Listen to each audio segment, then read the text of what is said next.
Welcome to one and all. I am Dr. Himesh Babu, Professor, Department of Civil Engineering.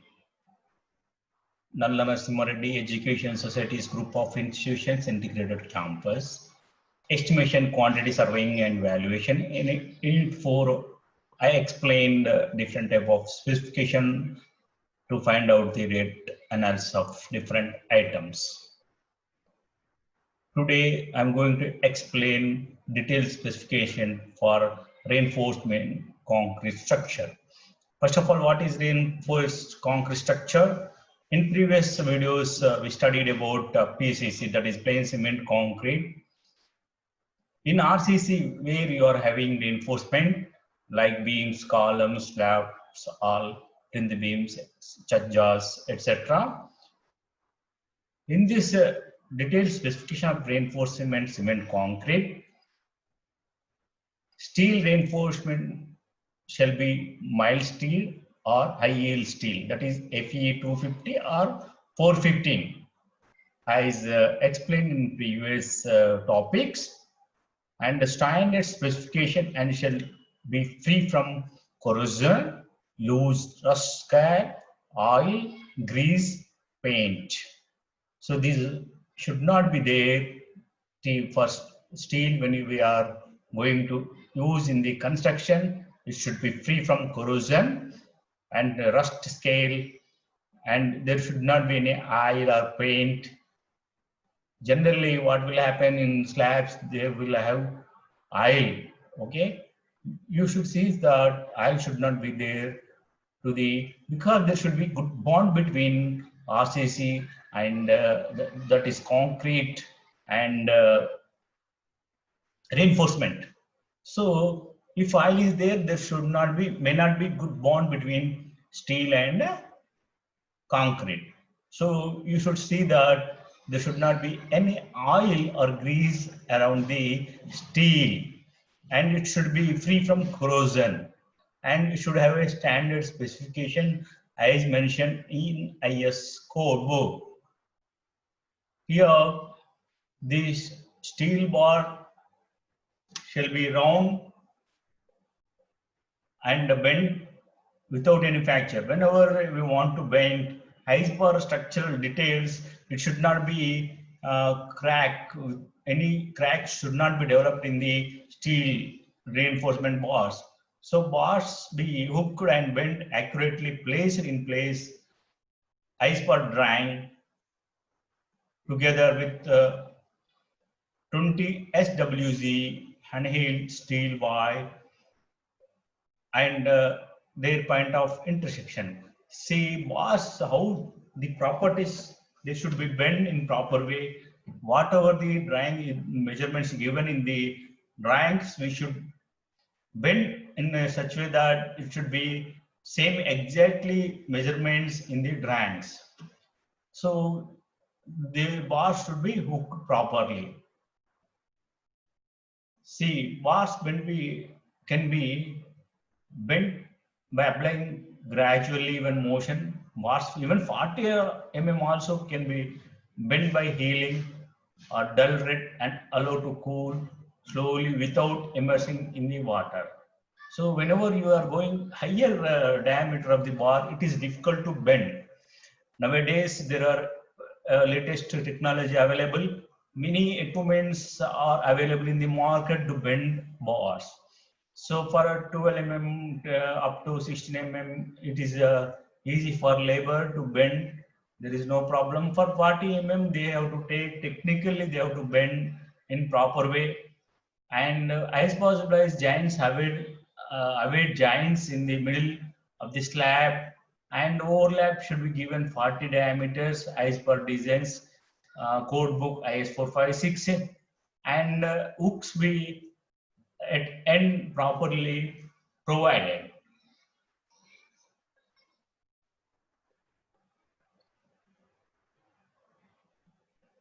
See, bars will be bent gold by applying gradual even motion, and this overlap 40 times dimension, 40 times diameter of the bar. Bigger diameter bar should be joined by welding and tested before placing in the position. Suppose if you need diameter is more, then you have to test and you have to weld. Welding is required, proper welding. Generally, this will be done in precast structures, okay? And concrete placing precast block underneath of 1:2 cement mortar, that is 2.5 cm thickness, and covers 4 centimeters to 5 centimeters, 40 mm to 50 mm beam, and 1 centimeter to 2 centimeter for slab. Always covers will provide for slabs generally 20 mm and beams 25 mm, for columns 40 mm. During laying and compacting of concrete, the reinforcing bar should not move from their position, and bars, the laid portion should not be disturbed. That means we have to tie in a good manner. There should not be any movement in the steel. So during the laying of compacting of steel, so whenever you are pouring or placing concrete on the formwork, on the reinforcement should not move even slightly, because the design is as per design. We will formwork will be there, and according to design we will place, suppose a 10 mm bar at the rate of 200 centimeters. So if you move, what will happen? There's a chance of design changes. So they should not move. They will properly tie with the 2 SWs wire, that binding wire you can say, and they should not move from the proper positions, and they should not there will not be any disturbance. Centering and shuttering. Centering and shuttering shall be made with a timber steel plate close to tight, prevent leakage of mortar with necessary presses, wedges, sufficiently strong, stable, and laying of concrete meeting is such a way that it can be stacked and removed gradually without disturbing the concrete.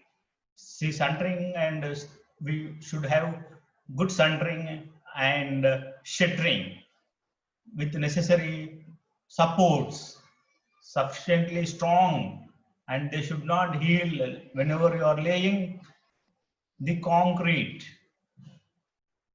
No plastering should be made on concrete surface.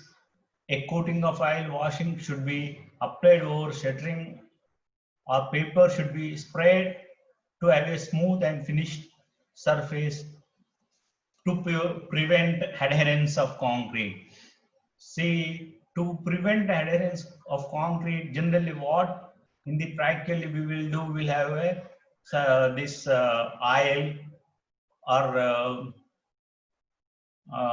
something for woodwork, different material will use, and generally some labor they will place that papers also to not stick with the wood or that iron plates. So you should not make any plastering below that. Okay, above the shuttering you should not make any plastering like that. For slab and beam, chambers should be given in centering 1 centimeter, that is 2.25 mm, with a maximum of 4 centimeter. Centering and shuttering should not be removed before 14 days in general. 4 days for RCC columns, 10 days for roof slab, and 14 days for beams, as explained in the previous videos. The centering and shuttering shall be removed slowly and carefully so that no part is disturbed and damaged. So always centering and shuttering very important. We should have proper covers and properly mixing, properly vibrating, and carefully without disturbing the structure. We have to remove the shuttering.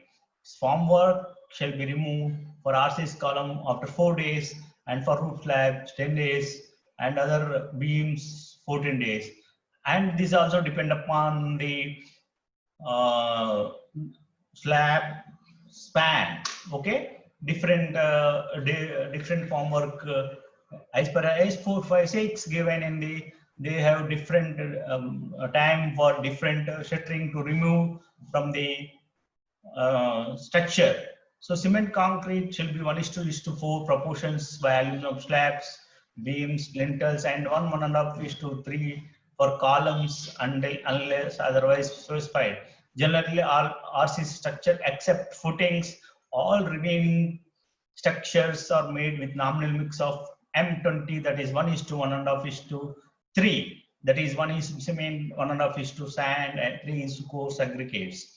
Right, that is 20 mm around. Coarse aggregate should be hard broken stone, granite, similar, free from dust, dirt, other foreign material. The stone ballast shall be 20 mm and it should be retained in a 5 mm square mesh, and as well as do not, whites should not exceed 42%. Fine aggregate always we consider here should there should be strong, sharp, angular, and they should pass through 5 mm sieve as discussed earlier videos. The standard specification, it should be clean, and there should not be any dirty material, organic material, and sand should not be used. Cement shall be as per IS specification for line cement. The stone also usually 20 mm to 6 mm generally, and minimum cover to reinforcement provided for different for columns, beams, and slabs. So here hand mixing shall be done manually as discussed 1:2:4, and also mixing can be done mechanically as discussed earlier. We have to, according to proportion in the mix, we can use that is with the water of 25 liters, and that rotation of the mixer should be minimum 2 minutes. Output of concrete should be 15 to 20 miles per hour. So this is the machine mixing. In this way, for RCC we have to make the arrangements, and we have to lay this on RCC formwork structure. I will end this session. Thank you.